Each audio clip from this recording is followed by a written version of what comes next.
It has finally happened. Tottenham have sacked Thomas Frank after a disastrous run in the Premier League.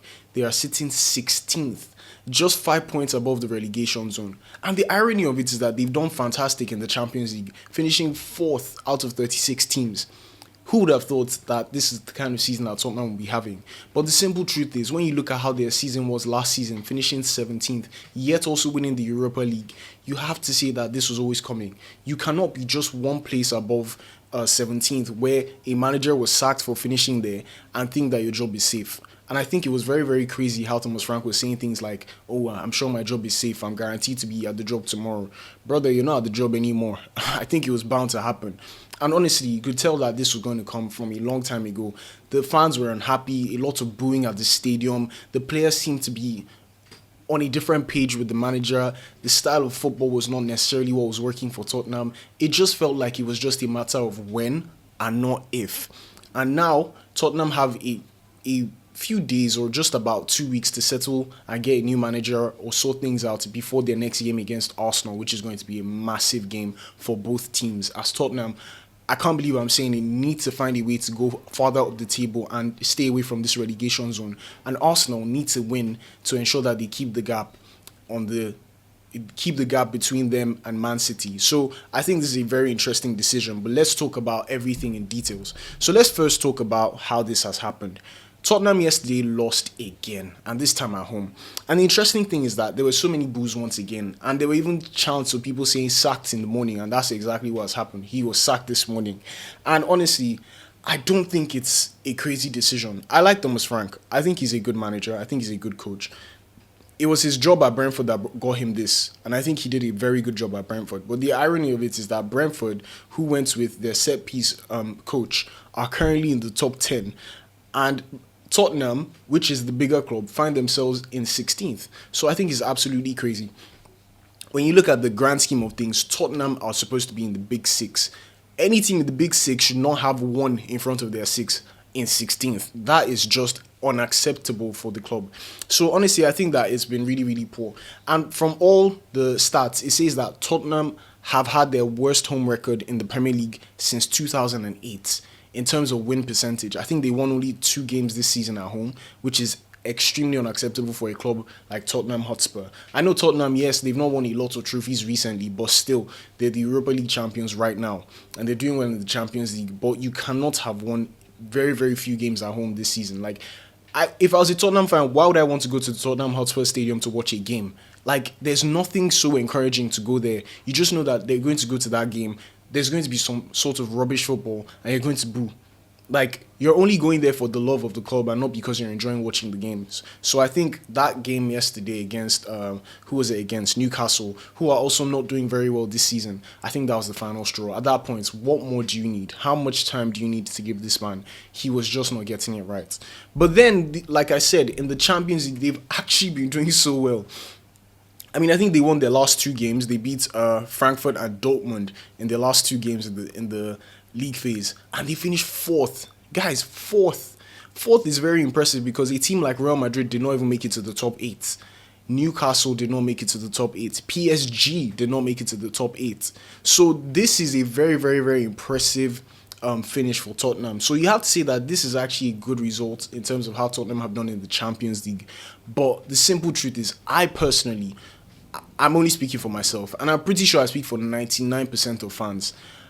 Tottenham are not going to win this Champions League. I don't think it's possible for Tottenham to win the Champions League. With the way they're playing, with the players that they have, the injury crisis, the way everything is just out of order, everything is a mess right now. There's no way I see Tottenham win the Champions League. So that means that if they crash out at any point before the final, they find themselves in 16th of the Premier League. They're not going to go and play Champions League football next season. So I do think it was the right choice in general.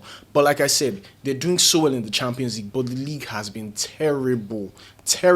So you can't bank on how they'll be doing in the Champions League when you know that there's a chance that they may not be in the Champions League again next season. So 13 wins in 38 games overall is just not enough. That's just poor.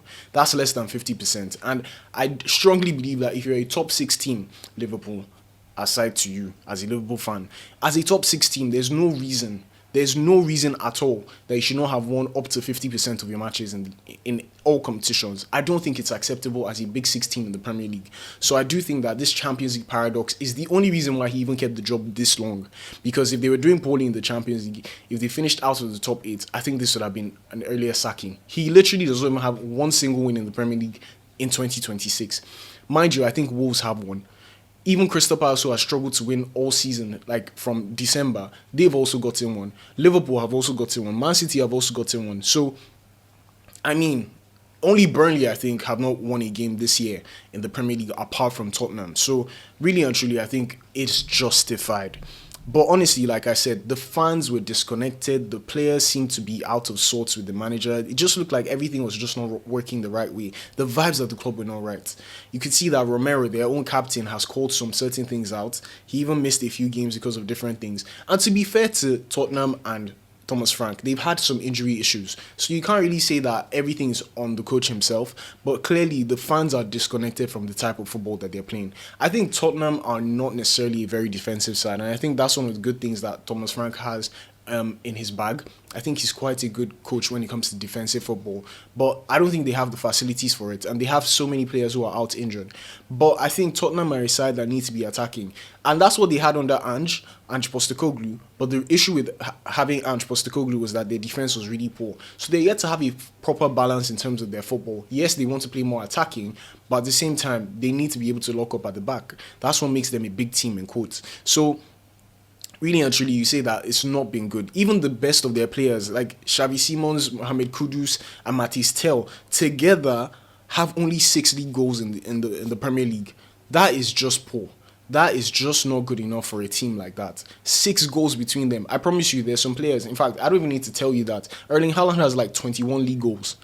That is almost 3 times or 4 times actually the number of goals that these players together have scored. So really and truly, like, it's not been good for them.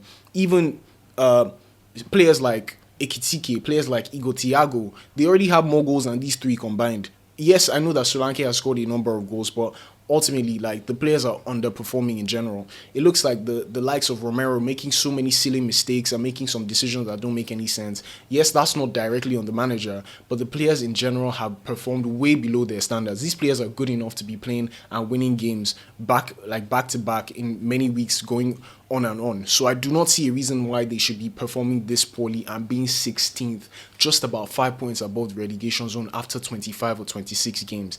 It is just unacceptable. And the problem now is that they have 12 days to go for the I think it's 12 or 13 days to go before they play the next game, and the next game is against Arsenal.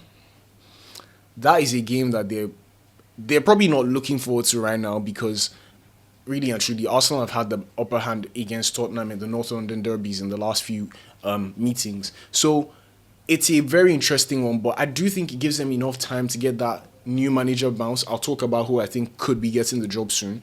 Gives them time to have that like reset. I think when a manager leaves and then somebody else comes in, whether it's the interim manager or somebody else who is employed full time, there's always some sort of, new manager bounce that could be there. So I don't know if Tottenham will have that against Arsenal. I think that's going to be a huge ask for whoever comes in. But I do think that that could be enough time, just over a week and a half, to get their minds in the right place, move on from this disastrous run of form, and try to bounce back and see if they can finish in the top 10. The crazy thing is, with how the league is, I think they're only about 10 points off from 7th. And I think 7th this season will probably get you a place in Europe. So, I mean, if they have a run of 4, 5, 6 games where they win, I don't think they're beating Arsenal, by the way. They could end up being in the top 7 somehow, because that's how tight the Premier League has been. A lot of people may say it's competitive, but I also think that the big teams have really been underperforming. But that's another story for another day. But yeah, a loss to Arsenal could be really bad for them. Yes, I know that it's going to be forgivable because it's a new manager and you can't really take too much against that. But West Ham have been playing better football. They nearly beat Manchester United yesterday, so it would have been maybe a 4-point gap or a 3-point gap instead. So the thing is, they're not as safe as it looks. And I keep saying I don't think Tottenham will get relegated, regardless of if Thomas Frank was still there or not. I don't think Tottenham have the heritage or the reputation to get relegated. I think they will always find a way. They're a Big Six team. They will find a way. But at the same time, they're playing with fire. They're really close. They're too close to the... You know how they say Icarus? too close to the sun or too close to the water. I think that's the problem that we have with Tottenham in this moment. So the next game is very important. That Arsenal game is a must win, or at least a must not lose for them. But now the question is, who could take up this job? There are quite a number of managers that are free. Amorim is free. I don't think that's going to happen. Who else is free? Maresca is free. I don't think that's going to happen. Xavi is free. I hope that does not happen, because as a Barcelona fan, I do not want to see one of my managers managing Tottenham.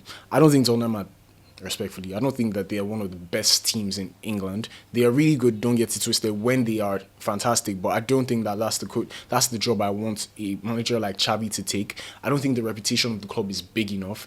No disrespect to Tottenham. I think there's still a lot for them to play up to and get there, but I don't think that's a good job.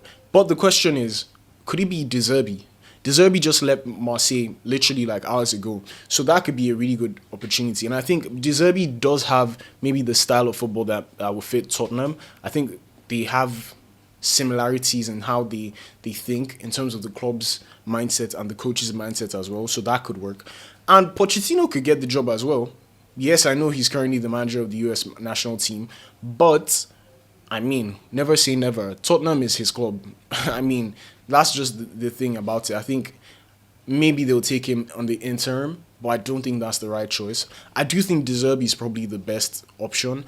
Now, I'm saying this all like a couple of hours after this was made, the announcement of the sacking, so maybe they found somebody, but I think in this moment, as I'm speaking, I think De Zerbi might be the right manager for them. I think it's still risky, but I mean, high risk, high reward at the end of the day. So this could be a really interesting one for Tottenham. Where do you see them going? If you're a Tottenham fan and you think, just let me know what you think about this. I'm so sorry if it sounded like I insulted your club, but I do think that there are levels to certain things. I think you're not there just yet, but I do think that right now, I think the best manager for you guys will be De Zerbi, but it'll be interesting to see. Who do you think is the best man for the job? Tottenham fan, not a Tottenham fan, just let me know in the comments. Don't forget to like, share with a friend, subscribe, watch any of these videos next, and I'll see you guys in the next one. Cheers.